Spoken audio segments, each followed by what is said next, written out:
आज हम लोग डिस्कस करेंगे, फोर्थ सेशन डिस्कस करेंगे on kinematics of circular motion of point. इसका फोर्थ सेशन का डिस्कशन हम लोग कैरी आउट करेंगे। Fourth session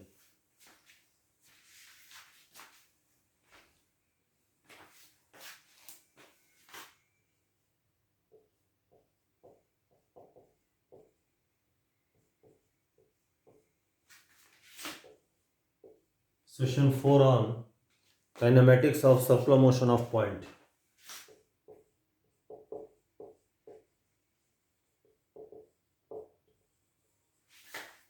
kinematics of circular motion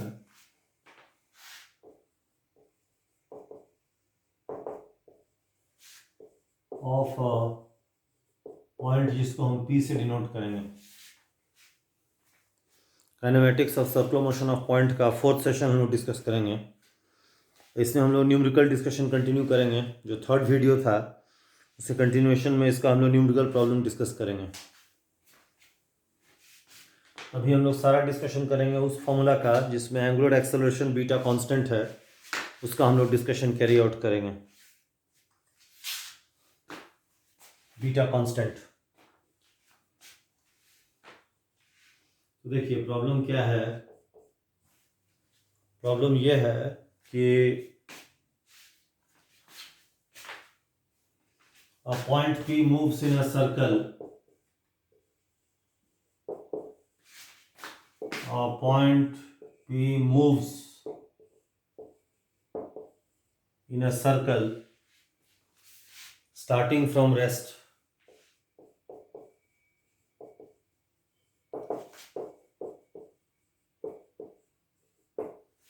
A point P moves in a circle starting from rest and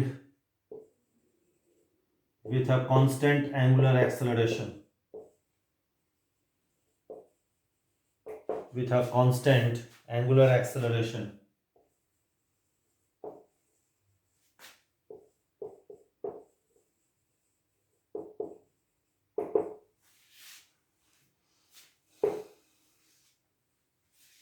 And center at point C. Circle का centre C पर situated है।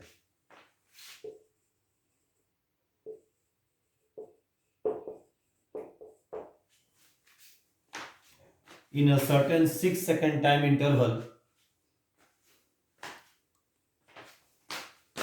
in a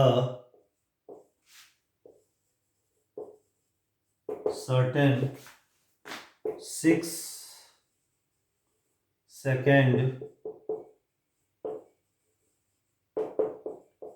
time interval, the line CP turns through the line CP turns through 150 radians and the angular velocity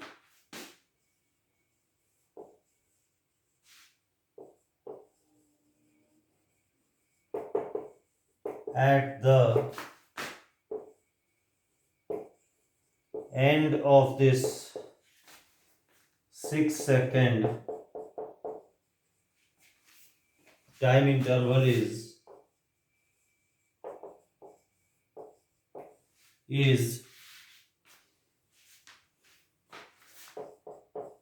40 radian पर second. 40 radian पर second है उसका angular speed है eight the end of this 6-second time interval. 6-second time interval के and पर जो उसका angular speed है वो 40 रेडियन पर सेकेंड है। तो पहला बोलता है फाइंड फर्स्ट बोलता है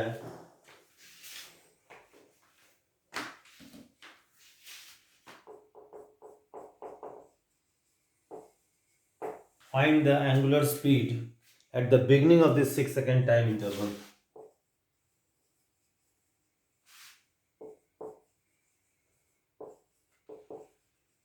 At the beginning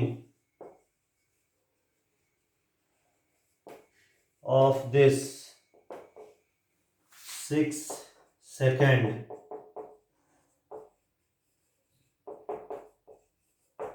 time interval, इस 6 सेकेंड टाइम इंटरवल के बिगनिंग पर उसका एंगुलर स्पीड क्या होगा ये पूछा है। जो ऊपर मिटा देते हैं, ठीक है।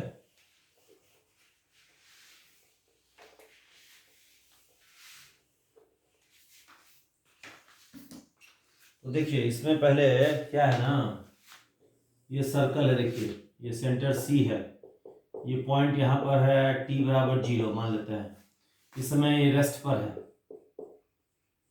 अब ये लाइन CP घूमना शुरू करता है। अच्छा, एंगुलर एक्सेलरेशन कांस्टेंट है बीटा। अच्छा देखिए इनिशियली रेस्ट पर है, तो एंगुलर एक्सेलरेशन कांस्टेंट है और रेस्ट पर है इनिशियली, तो सब्सिक्वेंटली जो लाइन CP है जो रोटेट करेगा वो बीटा के सेंस के अलॉन्ग होगा। अगर बीटा क्लॉकवाइज है तो लाइन CP क्लॉकवाइज रोटेट करेगा, और अगर बीटा एंटी क्लॉकवाइज है तो line CP anti clockwise rotate करेगा। और लाइन CP का जो रोटेशन का सेंस होगा उसका सेंस बीटा के समान सेंस के अलॉन्ग होगा।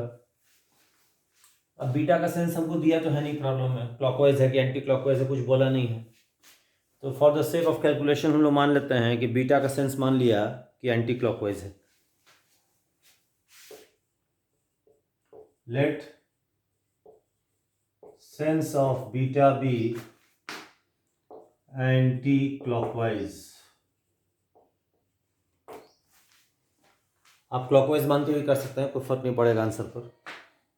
इसका मतलब ये हो जाएगा कि सब्सिक्वेंटली जो ओमेगा होगा उसका भी सेंस एंटी क्लॉकवाइज ही होगा, काहे कि इनिशियली वो लाइन CP रेस्ट पर था, और बीटा एंटी क्लॉकवाइज मान लिए हैं हम लोग, तो सब्सिक्वेंटली जो लाइन CP का जो एंगुलर स्पीड का सेंस होगा वो भी एंटी क्लॉकवाइज हो जाएगा।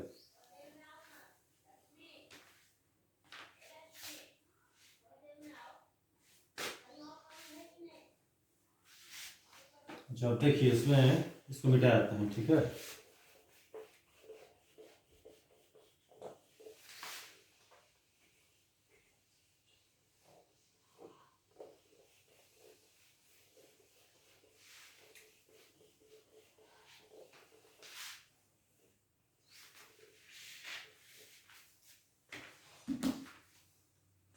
तो देखिए,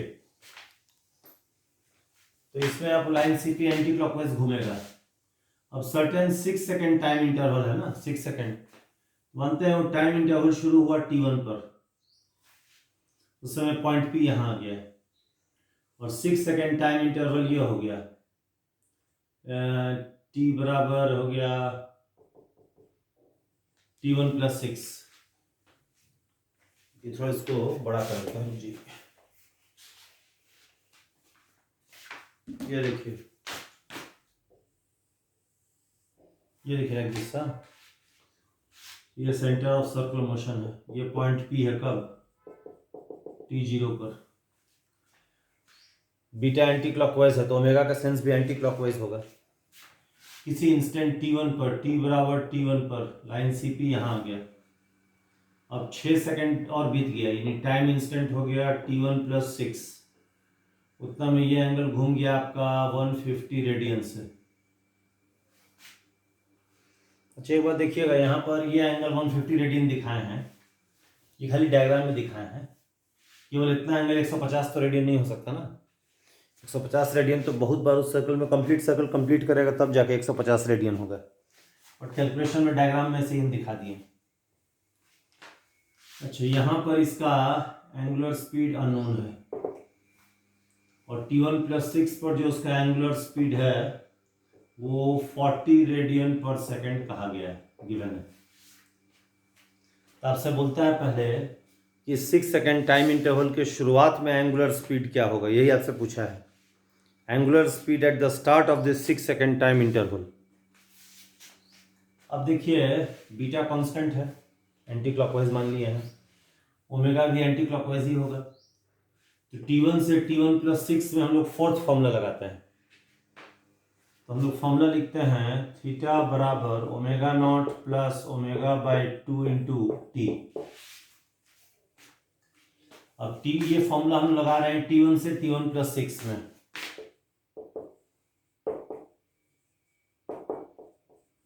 इंटरवल T1 टू T1+6, तो थीटा 150 रेडियन लिखेंगे। अच्छा, ओमेगा नॉट यहाँ पर क्या होगा? Angular speed at the start of this 6 second time interval. अब 6 सेकेंड टाइम इंटरवल का स्टार्ट कब है? T1 पर। उस समय एंगुलर स्पीड ओमेगा नॉट हो गया मेरा। ओमेगा क्या होगा? Angular speed at the end of the 6 second time interval, यानी यहाँ पर उस समय 40 रेडियन पर सेकेंड है, तो ये 40 हो गया बाई 2। टी क्या है? T1 से T1+6 में कितना समय गुजरा है, कितना पास किया, टाइम पास किया, वही टी है। तो टी मेरा 6 सेकेंड हो जाएगा। देखिए, तो ये इंप्लाई करेगा 150 बराबर ओमेगा नॉट प्लस 40, 6/2 3 हो जाएगा, यानी कि ओमेगा नॉट प्लस 40 आपका 50 हो जाएगा, 3 से कट गया, यानी ओमेगा नॉट हो जाएगा 10 रेडियन पर सेकंड हो जाएगा। एक आंसर आ गया। देखिए, तो eight the start of the 6 second time interval angular speed 10 radian पर सेकंड एंटी क्लॉकवाइज होगा। एक आंसर आ गया। अच्छा, सेकंड बोलता है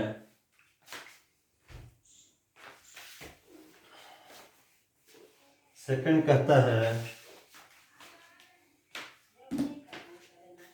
find the angular speed, find the angular acceleration beta, find beta, beta मतलब एंगुलर एक्सेलरेशन। उसके लिए हम लोग क्या करेंगे? T1 से T1+6 में ये फॉर्मूला लगा देंगे, ओमेगा बराबर omega not plus beta t. We apply the formula, we apply omega बराबर omega not plus beta t in the interval T1 to T1+6। अभी ओमेगा कब का ओमेगा लेंगे? T1+6 का, जो कि 40 दिया है। ये एंटी क्लॉकवाइज है, एंटी क्लॉकवाइज को हम लोग प्लस मान के चल रहे हैं, सब प्लस दिखाएगा। ओमेगा नॉट कितना था मेरा? ओमेगा नॉट था 10, एंटी क्लॉकवाइज वो भी +10। बीटा मेरा हमको निकालना ही है। टी क्या है? T1 से T1+6 में जितना समय पास किया वही टी है। अब T1 से T1+6 में 6 सेकंड पास किया, तो 6 इंटू बीटा, यानी 6 बीटा बराबर 30, 40 माइनस 10 30, तो बीटा हो जाएगा 5 रेडियन पर सेकंड स्क्वायर। ये आंसर आ गया। अच्छा, थर्ड बोलता है, थर्ड कहता है ना, थर्ड बोलता है कि, थर्ड कहता है कि find the time that has passed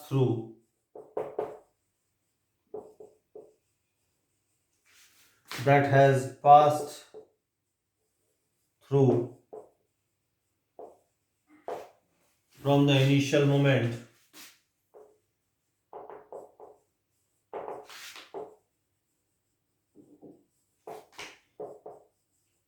till the start of this 6 second time interval, start of this 6 second time interval, मतलब कि हम लोग को T1 अननोन है। अब T1 कैसे जानेंगे? तो 0 से T1 में हम लोग ओमेगा बराबर omega not plus beta T apply करेंगे। सो वी अप्लाई ओमेगा बराबर omega not plus beta t in the interval 0 से T1। टाइम 0 से T1 में हम लोग ओमेगा बराबर omega not plus beta T apply करेंगे।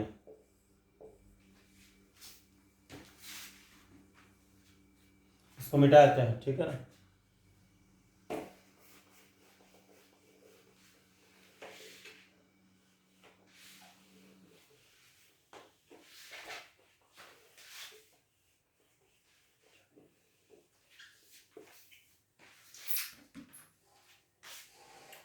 तो ओमेगा हो जाएगा T1 टाइम का एंगुलर स्पीड, जो हम लोग निकाल चुके हैं 10।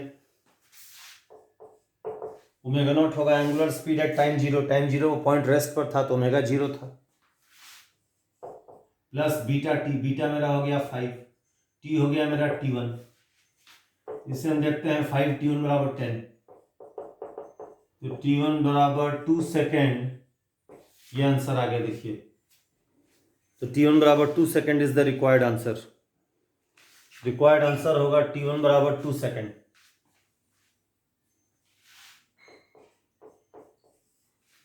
फोर्थ कहता है find the angle turn through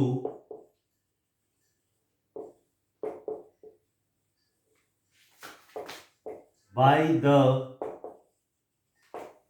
line CP starting from initial moment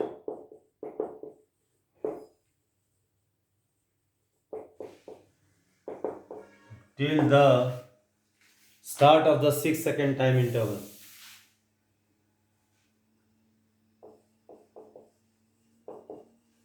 Start of this 6-second time interval.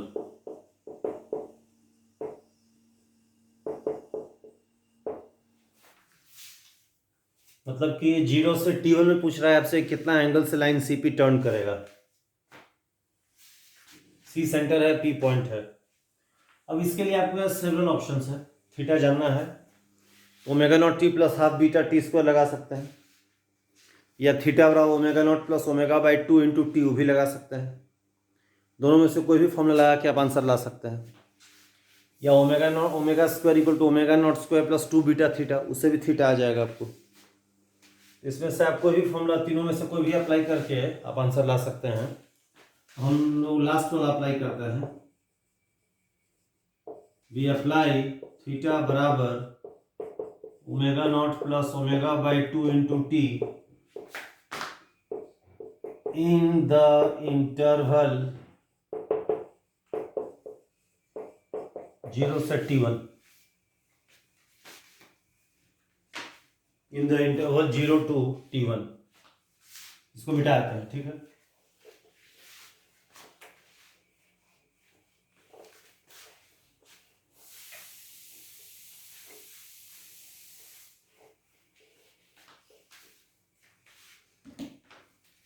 अब यहाँ थीटा आपसे पूछा है, अब 0 से T1, तो 0 ओमेगा नॉट क्या एंगुलर स्पीड एट टाइम 0, वो 0 होगा क्योंकि रेस्ट पर था पॉइंट।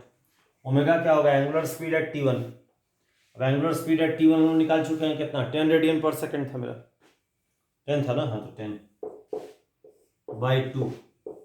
टी आपका हो गया 0 से T1 में कितना समय पास किया, वो T1 टाइम पास किया। T1 मेरा 2 सेकेंड है, तो थीटा बराबर हो जाएगा 10 रेडियंस होगा। तो थीटा का वैल्यू 10 रेडियंस हो जाएगा। थीटा का वैल्यू हो जाएगा 10 radians. 10 radians is the value of theta. ये भी आंसर आ गया, ठीक है ना। एक प्रॉब्लम और बता दी आपको, तो शुरू किए, और भी प्रॉब्लम्स हम लोग टेकअप करेंगे। हाँ, यहाँ तक समझा दिए सारा, क्लियर है एकदम।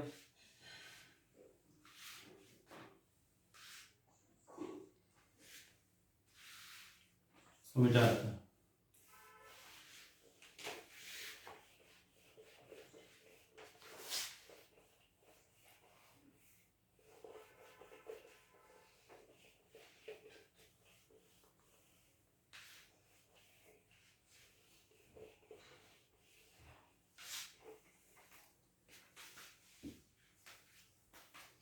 चलिए अगला प्रॉब्लम डील करते हैं। हाँ,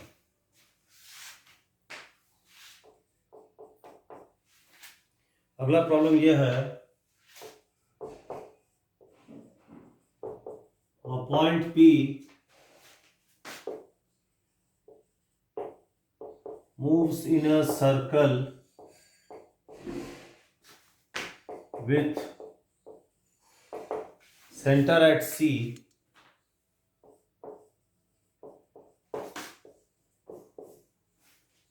and starting from rest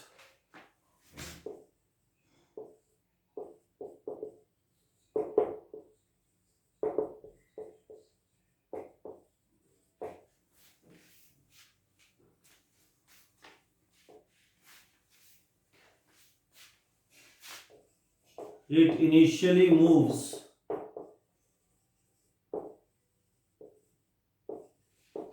at a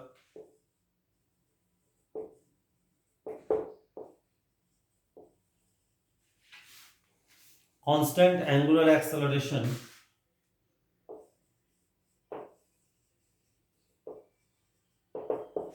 alpha for some time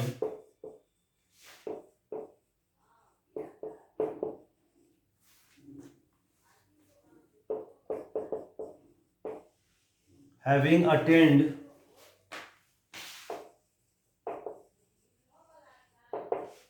certain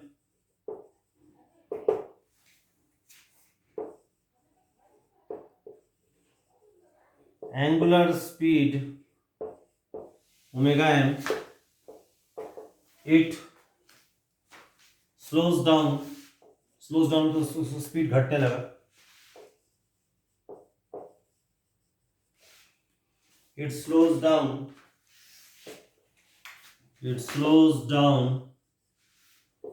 at a constant angular x retardation beta.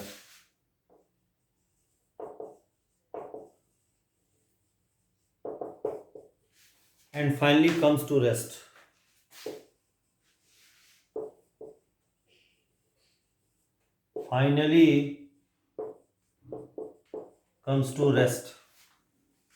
The point moves for a total time of capital T.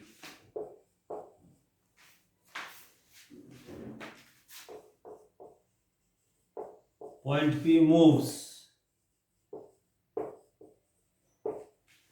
for a total time capital T. अब आपको दो चीज पता करना है. क्या होगा? Find first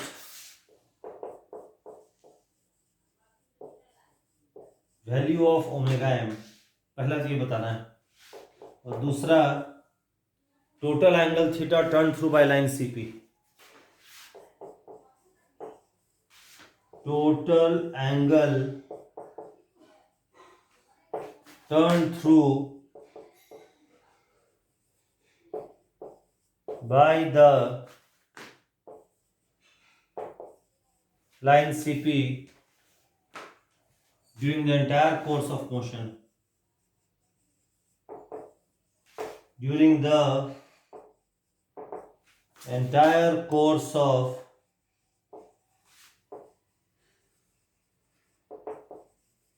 motion of P. During the entire course of motion of point P. यही पूछा है.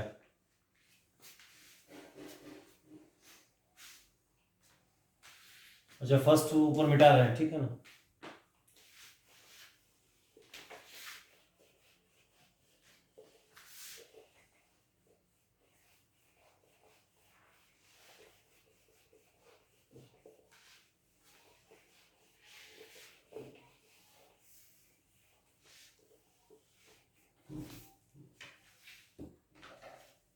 तो देखिए, इसमें अगेन मोशन का दो फेज है. ये सर्कल है जिसमें मूव करता है, सी सेंटर है, ये पॉइंट पी है, टी बराबर 0. इस समय इनिशियली रेस्ट पर था वो पॉइंट. अब ये क्या हुआ कि मूव करना शुरू किया, जिसमें कुछ देर के लिए एंगुलर एक्सेलरेशन अल्फा कांस्टेंट है. अच्छा, अल्फा का सेंस नहीं दिया है क्लॉकवाइज एंटी क्लॉकवाइज, कुछ भी मान लीजिए. तो हम लोग मान लिए कि एंगुलर एक्सेलरेशन अल्फा का सेंस एंटी क्लॉकवाइज है, ऐसा मान लिए हैं. एंगुलर एक्सेलरेशन अल्फा का सेंस एंटी क्लॉकवाइज है, ऐसा माना गया है. यानी कि ये पॉइंट एंटी क्लॉकवाइज सेंस में रिवॉल्व करेगा सर्कल में. कुछ देर तक इसका एंगुलर स्पीड बढ़ा. तो इस समय मान लेते हैं t बराबर t1 हो गया. इस समय इसका एंगुलर स्पीड हो गया ओमेगा m हो गया. अच्छा, उसके बाद क्या हुआ? स्लो डाउन करना शुरू किया, मैंने एंगुलर स्पीड घटने लगा यूनिफॉर्मली. कांस्टेंट रेट बीटा से घटने लगा और कुछ दूर बाद जाके फाइनली यहाँ पर जाके इसका ओमेगा 0 हो गया, मतलब पॉइंट रेस्ट पर आ गया। अब आपको बोला है टोटल टाइम जिसके लिए मूव किया है वो कैपिटल टी है, तो दो चीज निकालने बोला है, ओमेगा एम का वैल्यू बोला है और दूसरा टोटल कितना एंगल से लाइन सी पी रोटेट किया during the entire course of motion of point P. वो लाइन सी पी कितना एंगल से टर्न किया यही आपको बताना है। Total angle turn through by line C P during the entire course of motion of point P. अच्छा आप देखिए, सबसे पहले आपसे ओमेगा एम निकालने बोला है। अच्छा एक बात देखिए, इसमें एंटायर कोर्स ऑफ मोशन में एंगुलर एक्सेलरेशन कांस्टेंट नहीं है, पहले अल्फा है फिर बीटा है, तो एंटायर कोर्स ऑफ मोशन में वो चार को फॉर्मूला वैलिड नहीं होगा डायरेक्टली। तो during the entire course of motion, during the entire course of motion of p, angular acceleration is not constant. Angular acceleration is not constant. पहले alpha था फिर बीटा हो गया तो कांस्टेंट नहीं है। लेकिन अगर दो फेज में मोशन को लें, दोनों फेज में सेपरेटली एंगुलर एक्सेलरेशन कांस्टेंट है। जैसे मान लेते हैं कि जैसे tan 0 पर रेस्ट पर था, अल्फा एंटी क्लॉकवाइज है, रेस्ट पर है, अल्फा एंटी क्लॉकवाइज है, तो एंटी क्लॉकवाइज रिवॉल्व करेगा सीपी एंटी क्लॉकवाइज सेंस में रोटेट करेगा। t1 टाइम पर एंगुलर स्पीड आपका ओमेगा एम हो गया। अब t1 टाइम के बाद उसका एंगुलर स्पीड घटने लगा uniformly at rate beta. Finally यहाँ जाकर रेस्ट पर आ गया, ओमेगा 0 हो गया, तो टाइम इंस्टेंट हो गया t1 प्लस t2। और यहाँ से हमें t1 टाइम बीता और यहाँ से हमें दिस माइनस दिस, यानी t1 plus t2 minus t1, यानी t2 टाइम बीता। तो पहला फेज में t1 टाइम बीता, दूसरे फेज में t2 टाइम बीता। टोटल टाइम जो पास बाय किया वो कैपिटल T है। टोटल टाइम जो हुआ, टोटल टाइम ऑफ जर्नी, वो यहाँ से यहाँ जाने का टाइम जो कि t1 है और फिर यहाँ से यहाँ जाने का टाइम जो कि t2 है, तो t हो जाएगा t1 प्लस t2। अच्छा अब हमको ओमेगा एम चाहिए, तो हमको t1 t2 को हटाना होगा। अगर t1 t2 को हटाएंगे तब जाके हम लोग को ओमेगा एम मिलेगा। t1 t2 हटाने के बाद जाके will come to know of omega M. तो अब t1 जानना है हमको, 0 से t1 में ओमेगा बराबर omega not plus constant acceleration वाला फॉर्मूला लगा देंगे। इन 0 to t1 angular acceleration is constant.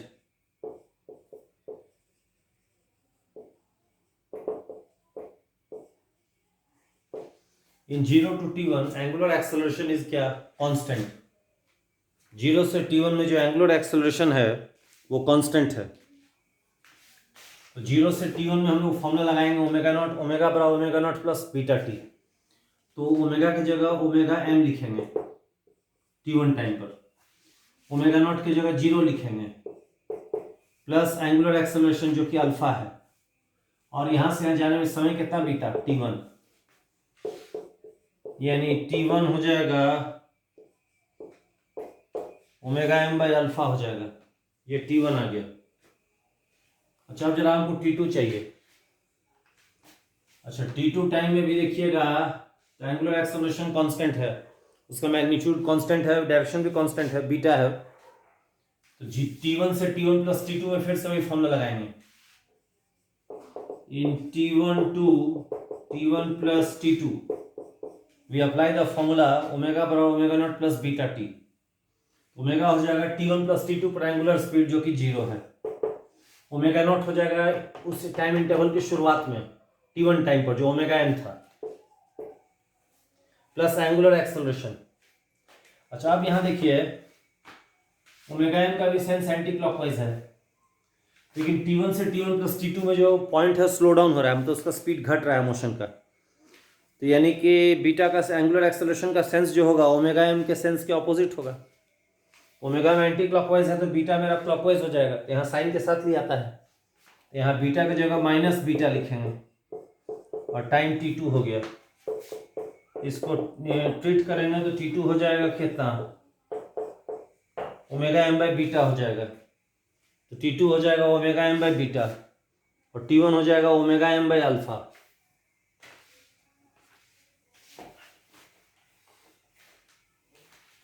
तो T1 इतना हो गया, T2 इतना हो गया। देखिए अब हम लोग T1 T2 को इस फॉर्मूला में डाल देंगे। तो T बराबर T1 हो गया मेरा ओमेगा एम बाई अल्फा और T2 हो गया ओमेगा एम बाई बीटा। अब इसको सॉल्व करेंगे तो ओमेगा एम होगा alpha beta T by alpha plus beta. ये मेरा पहला आंसर हो गया। This is the first answer. अच्छा, दूसरा बोलता है entire course of motion of point P में लाइन CP टोटल कितना एंगल से टर्न करेगा।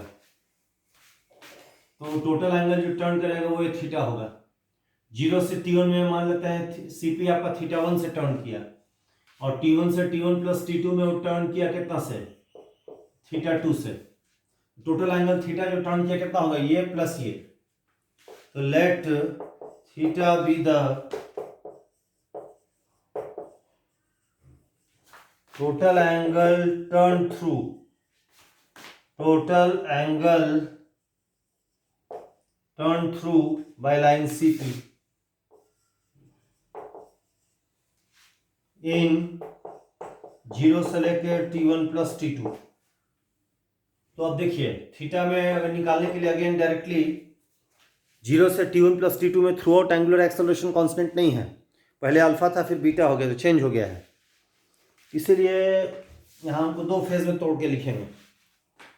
तो थीटा को लिखेंगे θ1 प्लस θ2, ये हो जाएगा। अब हमको θ1 चाहिए। अब θ1 जाने के लिए हम लोग क्या करेंगे, वो फॉर्मूला लगाते हैं। अगेन यहाँ पर आपका सेवरल ऑप्शंस है। चाहिए तो थीटा बराबर omega not T plus half beta T square, या थीटा बराबर omega not plus omega by 2 into beta angular T, या थीटा ओमेगा स्क्वायर बराबर omega naught square plus 2 beta theta. उससे भी आप आंसर ला सकते हैं। आपके पास तीनों में से कोई भी फॉर्मूला अप्लाई करके ले आइए। तो लास्ट वाला लगाते हैं, बहुत जल्दी देगा। देखिए अगर सेवरल फॉर्मूला से आंसर आ रहा है ना, तो जो फॉर्मूला वहाँ पर मिनिमम टाइम में आंसर देगा उसको अप्लाई कीजिए, उससे जल्द मिनिमम टाइम में आंसर आ जाएगा। मिनिमम लिखना पड़ेगा, मिनिमम टाइम में आ जाएगा आंसर। तो θ1 को लिखेंगे क्या, omega naught plus omega by 2 into T. Omega naught हो जाएगा टाइम 0 पर, तो रेस्ट पर था, प्लस ओमेगा, ओमेगा हो गया T1 टाइम पर जो कि ओमेगा एम हो गया, बाई 2 टी। यहां से यहां गुजरने में टाइम कितना लगा, T1 लगा। तो यानी कि θ1 बराबर ओमेगा एम T1 बाई 2, θ1 हो गया। तो θ1 आ गया, देखिए ठीक है। अच्छा, फर्स्ट कॉलम ऊपर बिठाते हैं।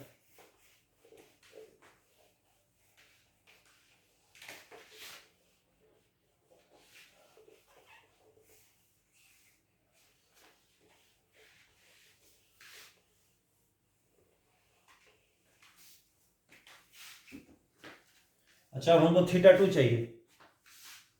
θ2 क्या है, angle turned through by line CP in the second phase of motion. Angle turned through by line CP in second phase of motion.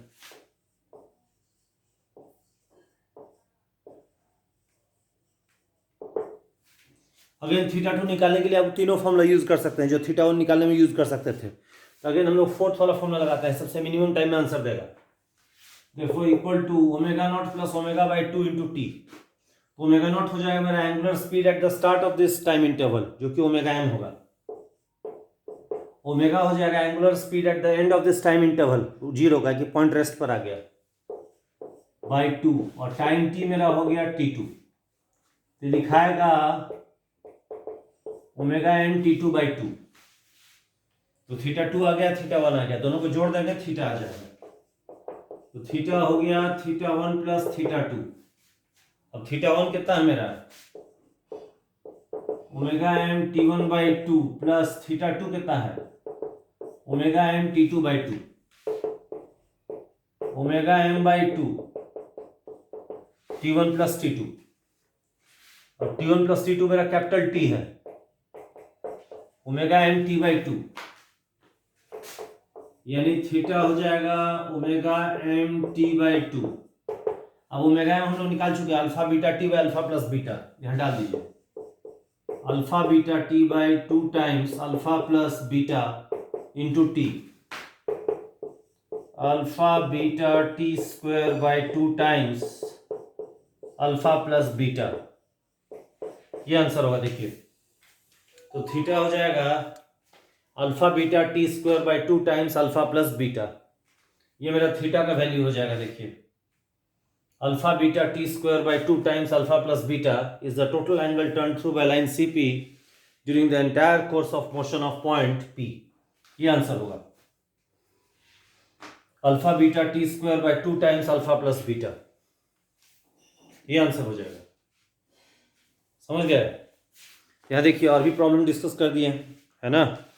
ये फोर्थ वीडियो था ये फोर्थ वीडियो। अब अगला वीडियो जो बनेगा इसके कंटिन्यूएशन में बनेगा और न्यूमेरिकल डिस्कस करेंगे है ना। तो यहाँ पर पांचवा वीडियो बनेगा इसी के न्यूमेरिकल के कंटिन्यूएशन में। इससे पहले भी और वीडियो बनेगा 2-3 वीडियो जिसमें न्यूमेरिकल डिस्कस करेंगे। फिर हम लोग सर्कुलर मोशन काइनेमेटिक्स थ्योरी का सेकंड फेज का डिस्कशन करके फिर उसका न्यूमेरिकल डिस्कस करेंगे। तो इस तरह से हम लोग पूरा एग्जॉस्टिव डिस्कशन हो रहा है देख सकते हैं इसमें थ्योरी भी पूरा डेरिवेशन भी न्यूमेरिकल भी एवरीथिंग कंप्लीट।